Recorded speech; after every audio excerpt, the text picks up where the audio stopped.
Hello, good morning students, class 8th SST. As you know very well, in SST we are describing chapter number 3rd in civics, parliamentary government, Sansadi Sarkar. We have already discussed about this chapter's objectives and composition of the parliament and the president of India from first president to 14th president. इनका जो duration of period था, कितने समय तक ये रहे, कब से कब तक रहे, इनके बारे में हम डिस्कस कर चुके थे।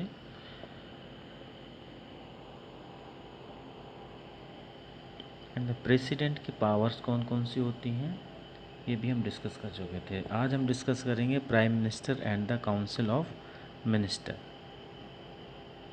From here, prime minister and the council of minister. As said earlier that the party that wins the majority of seats in the Lok Sabha election is invited by the President of India to form the government. जैसा कि starting में शुरुआत में बताया जा चुका है कि जो पार्टी लोकसभा की सीटों की मेजॉरिटी, इट मीन्स जो ज़्यादा सीटें जीतती है, उस पार्टी को प्रेसिडेंट द्वारा गवर्नमेंट बनाने के लिए इनवाइट किया जाता है। The leader of the majority party is elected as the prime minister of India, और उस मेजॉरिटी पार्टी का जो लीडर होता है उसको प्राइम मिनिस्टर बनाया जाता है। He is the real head of the state, वास्तविकता में हेड का यही स्टेट का यही हेड होता है। On the advice of prime minister the president appoints the members of his her council of minister. Prime minister की एडवाइस से ही प्रेसिडेंट दूसरे मिनिस्टर को या मिनिस्टर ऑफ काउंसिल को इलेक्ट करता है। If a non member of the parliament is sworn as the council of minister, he she must be elected to any house of the parliament within 6 month. अगर prime minister या minister जो भी है लोकसभा या राज्यसभा का सदस्य नहीं है तो उसको विद इन 6 मंथ में उसको बनना होता है। Otherwise he she will have to vacate the post, अन्यथा उसको उस पद से हटा दिया जाएगा। Role of the prime minister, prime minister का क्या रोल होता है? तो prime minister of India is the constitutional head of the state and works as the head of the union government. ये स्टेट का हेड होता है और अपनी यूनियन गवर्नमेंट का भी हेड होता है। Being the head of the state, he is wasted with many executive powers. Head of the in state का हेड होने के नाते उसको बहुत सी शक्तियाँ दी जाती हैं।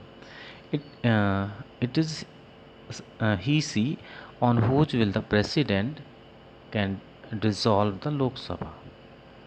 All the important appointments are made by the president on his her advice. सभी important appointments राष्ट्रपति के द्वारा उसी की सलाह पर किए जाते हैं। He presides over the meeting of the cabinet and decides the policies of the government. Preside over the meeting of the cabinet, जो कैबिनेट की मीटिंग होती है वो लेता है और उसके बाद जो पॉलिसी डिसाइड करते हैं।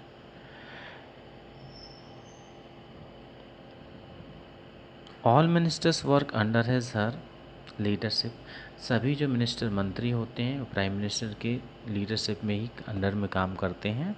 His is the power to dismiss them, और उनको डिसमिस करने का पावर भी प्राइम मिनिस्टर के पास होता है। The prime minister act like a link between the cabinet and the president. Prime minister होता है वो कैबिनेट और प्रेसिडेंट के बीच की एक कड़ी होता है। The whole nation depends upon him her for leadership, पूरा राष्ट्र उसकी लीडरशिप पर डिपेंड होता है। Role of the council of ministers, there are 3 types of minister in the council of ministers. These includes the cabinet minister, minister of state with independent charge and deputy ministers. 3 तरह के minister होते हैं, cabinet minister, minister of state with the independent charge and deputy ministers. The council of ministers is responsible for the formulating the policies regarding the national interest and submitting them to the parliament for its approval to act upon।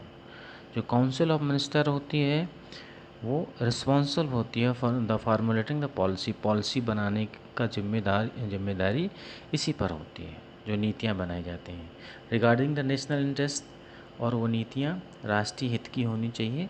Submitting, उनको submit करना parliament में, and approve the act upon, और उसको action में लाना। It controls the financial policies of the union government. Union government की सभी financial policies को ये कंट्रोल करती है। The finance minister submit the budget of the parliament which is the governments financial plan. जो फाइनेंस मिनिस्टर होता है वो पार्लियामेंट में बजट पेश करता है, जो गवर्नमेंट का एक फाइनेंशियल प्लान होता है। These ministers manage the control of the various government departments and give direction to the administrations.